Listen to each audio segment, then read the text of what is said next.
आरो बावहाय directly indirectly खायफाया डाइरेक्ट जब मोनगोन साख्रि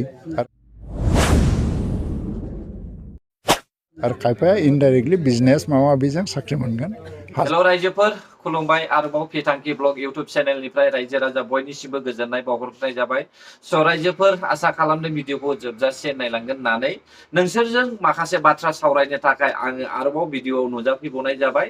आङो गोदान आपडेट भिडिअ मोनदों, नोंथांमोनाबो बे भिडिअखौ नायलांबाय थाब्लानो जाबाय। गिबियाव नोंथांमोना बिथांनि बुंनाय रावखौनो एसे खोनासंनानै लाब्लानो जाबाय, अब्लानो नोंथांमोना बुजिगोन आं सोरनि सोमोन्दै दिनैहाय बाथ्रा बुंनो फैदों।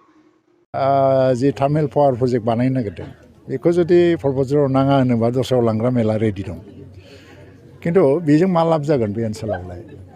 दा बियो गासै 18,000 कोटिसोनि मोनसे प्रजेक्ट जागोन।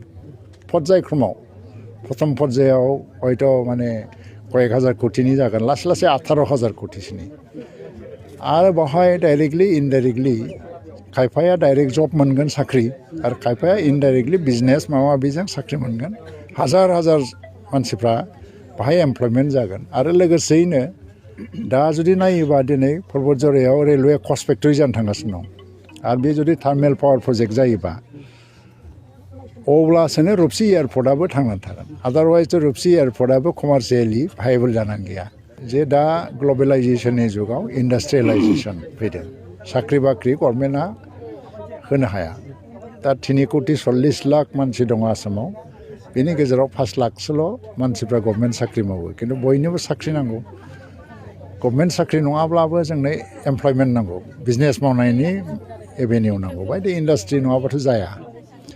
आरो आसामाव खुनु ओरैबायदि मोनसे जिल्ला गैला जेराव नंगौ रायजोफोर, जोङो मिथिगौ दे थांनाय माखासे दान सिगां आसामावहाय मोनसे 2.0नि हेफाजाबजोंहाय माखासे बिजनेसमेनफ्रा आसामाव फैनानैहाय जोंनि बर'फोरनि जायगायावहाय आसामाव थानाय जे पर्बतझरानि बासबारि, बेयो जोंनि बिटिआरआवहाय, बे बिटिआरआवहाय माखासे टार्मिनेल पावार एन्ड प्रजेक्ट गायसननायजों लोगोसे आरोबाव माखासे इन्डास्ट्रियेल, बेवहाय रेल कचनिबो माखासे बाथ्रा बुंलांदों बिथांमोना। जोंनि बर'फोरनि गेजेरावहाय बिथांमोना आरोबाव माखासे मेगा सिटिनिबो बाथ्रा बुंनानै थांबाय।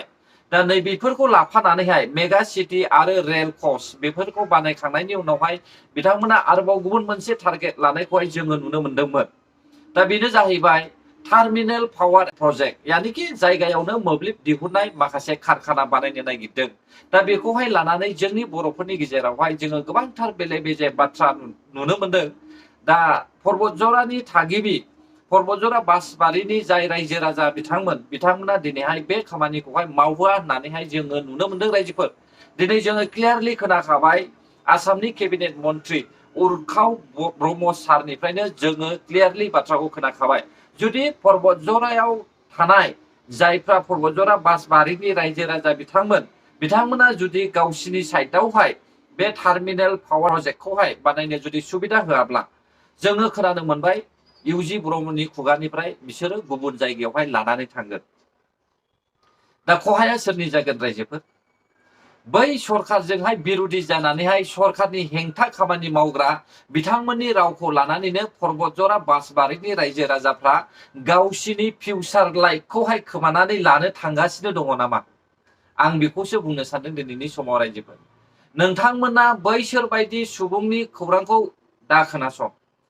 दावराव देख्रेबा सरखारनि बिरोधि खोथा बुंग्रा बनजित मन्जिला बिपिएफ पार्टिनि सापर्टार, बिपिएफनिफ्राय बिसोरो जोनोम जानाय। दा बेयावहाय अमर सिंह ब्रह्म दं, दावराव देख्रेब दं, बनजित मन्जिलमोन दं। दा बिथांमोना नोंसोरखौ हेंथा होदों, मानोना बिसोरो सरखारनि सुथुर। दानि सोलिबाय थानाय सरखार, बिसिनि जेसेबांनाखि खामानि मावनाय बेखौहाय बिसोरो मोजां मोना।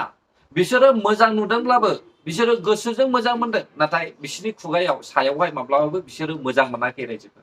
मिथिबाय दा? दिनै बिटिआर गभर्नमेन्टआ बर' हारिनि गेजेरावहाय स्टेट गैयाब्लाबो बिथाङा बर'खौहाय एसेब्लाबो जौगानायनि माखासे खामानि मावनो थाखाय प्लान पलिसि खालामदों। बै मुकेश आम्बानिमोन बायदिया, आदानि आथानिमोन बायदिया बिसोरो सारा मुलुगावनो बिजनेसमेन, आरो बिसोरबायदि बिजनेसमेनखौहाय जुदि जोंनि डेभेलप नङै जायगाया जुदि एसेबो सुबिदा होनो गोसो गैयाब्ला इयुननि समावबो जोङो माब्लाबाबो सुबिदा मोननाय नङा। दा बेखौ साननायाबो एसे मोजां। बेनिखायनो आं मोनसेल' बाथ्रा बुंनो सानदों रायजो राजा नोंथांमोन, जायफ्रा पर्बतजरा बासबारियावहाय साखाथि फाखाथि रायजो जानाय, नै बिथांमोननि थाखाय आं मोनसेल' बाथ्राखौ बुंनो सानदों।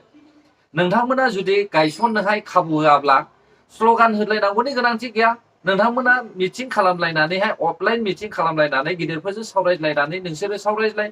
नाथाय बेयावहाय सार्भे खालामनो फैनायनि सिगांनो जुदि नोंथांमोना बेबायदि स्ल'गान होलायनानैहाय सोरनिबा नाम लानानैहाय बेखौहाय नोंसोरो नेवसियोब्ला, अब्ला जोंनि बर'फोरनि जायगायावनो सारा आसामल' नङा, जोंनि बर'फोरनि जायगायावबो माब्लाबाबो बिजनेसमेनफ्रा बेबायदि सुबिदा लानो साननायबो नङा। बिसोरो रागा जोंगोन, बिसोरो डेभेलपमेन्ट नाङा होननानै सानगोन आरो बिसोरो मावनायबो नङा। बेनिखायनो आंनि हास्थायनाया बेनो जे नोंसोरनो नाङाब्ला नाङा, गुबुनाव लांथों। बासबारिनि मानसिनोहाय जुदि नाङाब्ला बेखौहाय गुबुन जायगायाव लांथों। चिरां दङ, बाक्सा दङ, उदालगुरि दङ आरो सरखारि हाखौहाय बिसोरो होथों। ना मा बुङो रायजो राजा नोंथांमोन? नाथाय मोनसे बाथ्राखौ आं क्लियारलि बुंखानोसै रायजोफोर, जुदि बे पर्बतजरा बासबारिनि मानसिफ्रा टार्मिनेल पावार एन्ड प्रजेक्टखौहाय नाङा होननानैहाय जुदि सानबायब्ला, गुबुनाव जुदि बानायदोंब्ला, अब्ला पर्बतजरा बासबारिनि रायजो राजाफोरनि थाखाय माब्लाबाबो बै टार्मिनेल पावार एन्ड प्रजेक्टआवहाय सुबिदा दाहो। मानोना बिसोरनो नाङा, बिनि खामानिखौबो बिसोरनो नाङा।